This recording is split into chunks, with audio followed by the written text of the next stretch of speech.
Selamat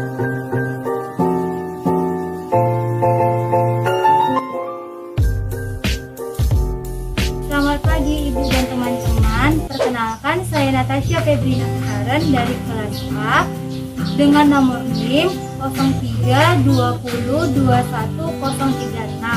Di sini saya dari kelompok 1 membahas tentang sistem pernapasan atau sistem respirasi. Ini merupakan media kami dalam menjelaskan sistem pernapasan dan sistem respirasi. Terlebih dahulu kita harus memahami pengertian dari sistem respirasi. Sistem respirasi atau pernapasan merupakan proses pertukaran oksigen dan karbon dioksida di dalam sel-sel tubuh serta lingkungannya. Sistem respirasi atau sistem pernapasan terbagi menjadi dua macam. Yang pertama itu pernapasan eksternal dan yang kedua itu pernapasan internal. Di mana pernapasan eksternal itu merupakan proses bernapas, pengambilan oksigen dan pengeluaran karbon dioksida serta uap air antara organisme dan lingkungannya. Sedangkan sistem pernapasan internal merupakan respirasi sel yang terjadi di dalam sel, yaitu mitokondria atau sitoplasma. Selanjutnya kita akan membahas apa sih fungsi dari sistem pernapasan. Fungsi utama dari sistem pernapasan adalah memungkinkan untuk pengambilan oksigen dari udara ke dalam darah dan memungkinkan karbon dioksida keluar dari darah menuju ke udara bebas. Baik, di sini saya akan menjelaskan organ-organ yang berperan dalam sistem pernapasan atau respirasi. Organ yang berperan yang pertama ialah hidung atau nasal.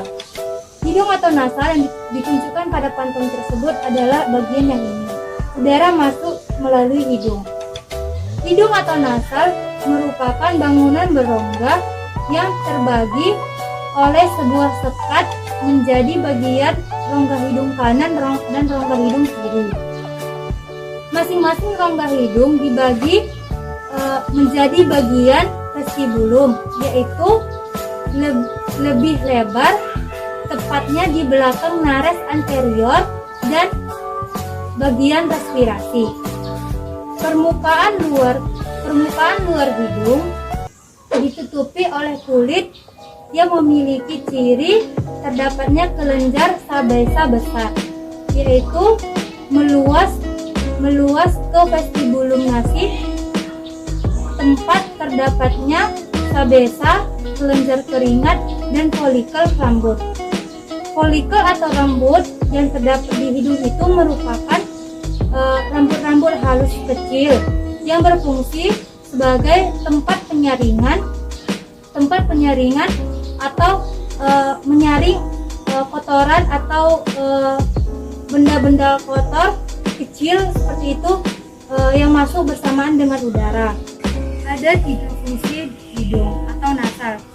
Yang pertama, dalam hal pernapasan, udara yang diinspirasi melalui rongga hidung akan mengalami 3 proses. Yang pertama, penyaringan atau filtrasi, yang kedua penghangatan, dan yang ketiga pelembapan.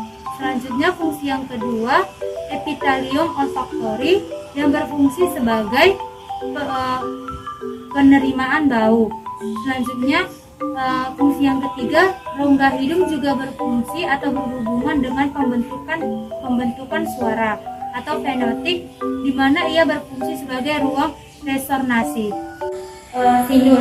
Sinus paranasal merupakan rongga yang berisi udara yang terdapat pada tulang-tulang tengkorak dan berhubungan dengan rongga hidung. Terdapat berbagai jenis atau macam sinus. Karena pada pantun tersebut tidak terlalu jelas, maka saya akan menyebutkan letaknya dari wajah saya. Yang pertama itu sinus maxillaris.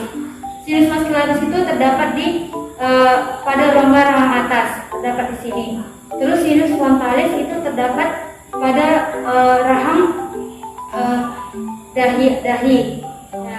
Terus sinus ethmoidalis itu terdapat di rahang tulang tapis di sini, dan sinus sphenoidalis itu terdapat di tulang badan. Organ yang kedua yaitu faring. Faring pada kantong kami terdapat di sini. Faring merupakan saluran yang memiliki panjang kurang lebih 13 cm yang menghubungkan rongga hidung dengan rongga mulut pada laring pada dasar tengkorak. Pada umumnya faring terbagi menjadi 3, yaitu nasofaring, orofaring, dan laringofaring. Yang pertama itu nasofaring. Nasofaring itu terdapat di bawah tengkorak, belakang, dan atas palatum mole. Pada bagian ini terdapat 2 struktur yang penting, yaitu ada tuba eutasius dan tuba auditori. Tuba eutasius itu berfungsi menyeimbangkan tekanan udara pada sistem membran timpani. Tuba auditori itu berfungsi menghubungkan bagian nasofaring dengan telinga bagian tengah. Lalu selanjutnya kita membahas orofaring. Orofaring itu bagian tengah dari faring. Itu dia terdapat di antara palatum lunak dan tulang hyoid. Di sini fungsi dari orofaring itu berperan pada sistem pernapasan dan pencernaan. Secara refleks, orofaring itu membuat 2 perubahan antara makanan masuk ke dalam sistem saluran pencernaan atau esophagus dan secara stimulan. Selanjutnya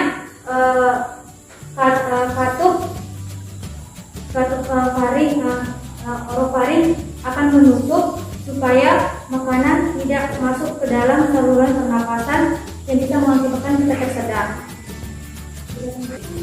Orofaring dipisahkan dari mulut oleh fauces. Fauces ini adalah tempat di mana terdapatnya tosil. Tosil itu ada beberapa macam, yaitu tosil palatina, tosil faringual, dan tosil lingual. Selanjutnya laringofaring, di mana laringofaring ini di belakang laring. Dan laringofaring itu bagian terbawah dari faring. Untuk laringofaring itu ialah di sini. Pada bagian bawah laringofaring, sistem respirasi dipisah menjadi sistem digestif, di mana udara melalui anterior masuk ke laring, sedangkan makanan melalui posterior masuk ke dalam esophagus secara fleksibel. Selanjutnya yaitu laring. Laring merupakan saluran udara yang berfungsi sebagai pembentukan suara. Laring itu terletak di bagian tengah depan leher. Itu terdapat di sini. Ini merupakan laring atau di glandula thyroidea atau otot kecil. Fungsi utama dari laring itu ialah melindungi jalur nafas atau jalur udara ke faring menuju ke jalur nafas lainnya. Selanjutnya ialah trakea. Trakea itu berdiameter 2,5 cm dan panjangnya itu 9 sampai 11 cm. Trakea itu terletak di depan esophagus. Esophagus itu adalah jalur dari sistem pencernaan. Nah, trakea itu terletak di sini. Di sini ada sebuah seperti batang yang tersusun dari tulang-tulang rawan. Cabang dari trakea ini akan memanjang dan akan bercabang menjadi 2, yaitu bercabang menjadi bronkus kanan dan bronkus kiri. Ini merupakan trakea. Ini akan bronkus kiri dan bronkus kanan.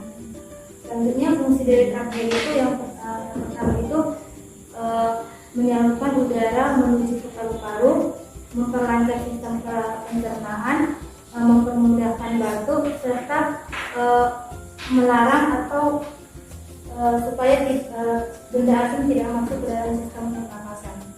Dan selanjutnya ialah bronkus, di mana bronkus ini cabang dari trakea.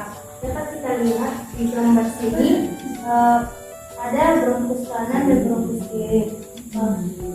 Bronkus ini berbeda dengan bronkus kanan dan bronkus kiri. Di mana perbedaannya, bronkus kanan ini lebih melebar, sedangkan bronkus kiri ini lebih memanjang ke bawah.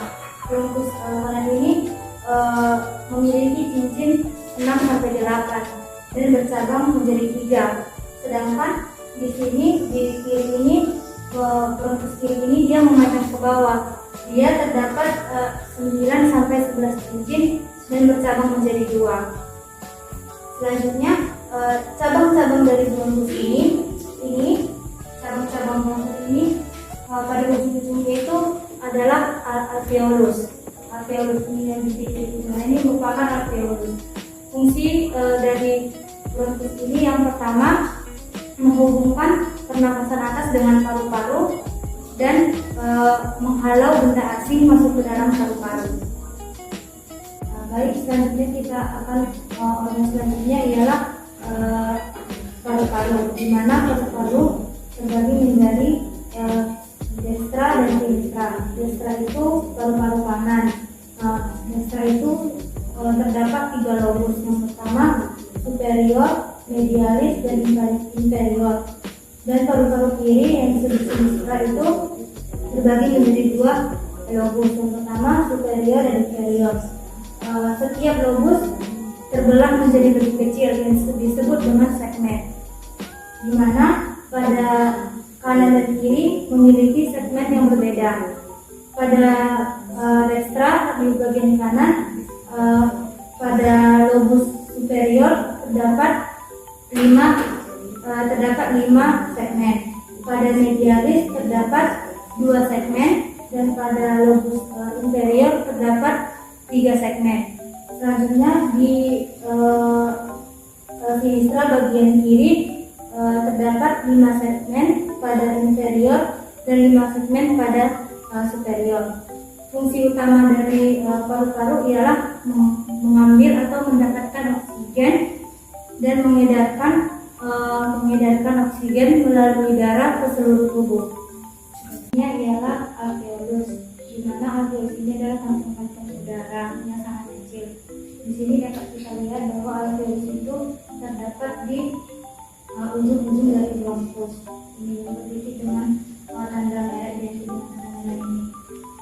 Karena ukuran alveolus sangat kecil, maka kita tidak dapat melihatnya dengan mata telanjang. Ini adalah bentuk ukuran besarnya dari alveolus seperti buah anggur kecil-kecil.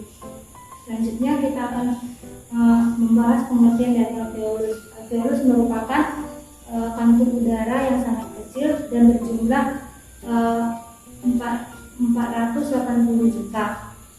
Selanjutnya fungsi alveolus dapat berjalan ketika udara sudah masuk melalui hidung atau mulut, mengalir atau terkumpul di dalam tenggorokan dan dialirkan trakea menuju ke tabung bronkial. Cabang bronkial ini disebut bronkiolus, di mana ujung-ujungnya itu terdapat kantung dari alveolus.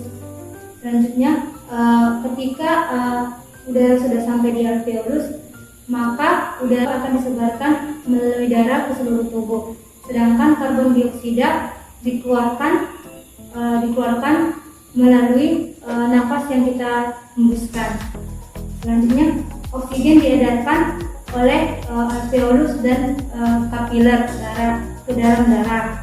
Selanjutnya, sedangkan karbon dioksida akan naik ke dalam tabung bronkial dan dikeluarkan pada saat kita menghembuskan nafas atau melalui dari mulut atau hidung. Selanjutnya, kita akan proses alveolus ini berjalan sangat cepat sehingga kita tidak menyadari proses dari alveolus. Selanjutnya kita akan membahas sel-sel alveolus dan fungsinya. Terdapat 3, yaitu pneumosit tipe pertama yang berfungsi memfasilitasi pertukaran gas. Yang kedua, menyeimbangkan ion dan cairan di dalam alveolus. Selanjutnya berkomunikasi dengan pneumosit tipe 2 untuk mengeluarkan surfaktan dan surfaktan sebagai proses peregangan, respon dari peregangan. Selanjutnya yang kedua itu adalah pneumosit tipe 2, di mana berfungsi memproduksi dan mengeluarkan surfaktan paru-paru dan mencegah alveolus kolaps. Selanjutnya yang ketiga itu Markovak alveolar, di mana di sini berfungsi mengangkut, membunuh sel dan bakteri atau partikel yang masuk bersamaan dengan udara.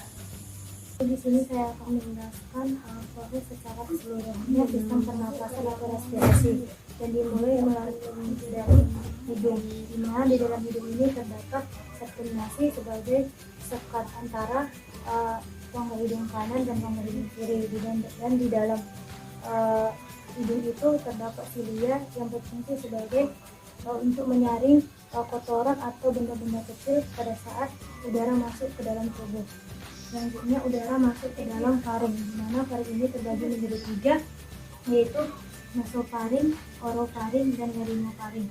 Selanjutnya udara menuju ke laring. Setelah itu udara, di mana laring itu terletak di depan esofagus, di mana di depan esofagus letaknya di sini. Selanjutnya udara masuk ke dalam trakea, di mana trakea ini bercabang menjadi bronkus kanan dan bronkus kiri, dan trakea ini adalah tersusun dari gelang-gelang tulang rawan. Selanjutnya dari trakea lanjut ke paru-paru, di mana di dalam paru-paru ini terdiri dari 2, yaitu dextra dan sinistra, di mana di dextra ini terdapat 3 lobus, yaitu lobus superior, lobus medialis, dan lobus inferior.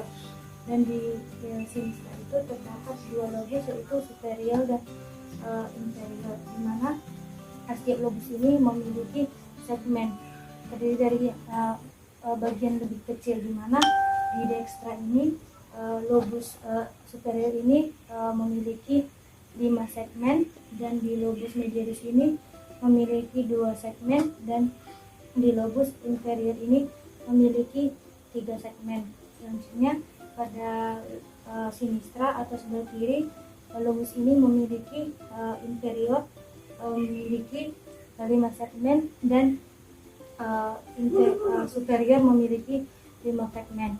Selanjutnya udara masuk ke dalam alveolus, di mana di dalam alveolus ini terjadi pertukaran gas antara karbon dioksida atau oksigen yang sering disebut dengan difusi.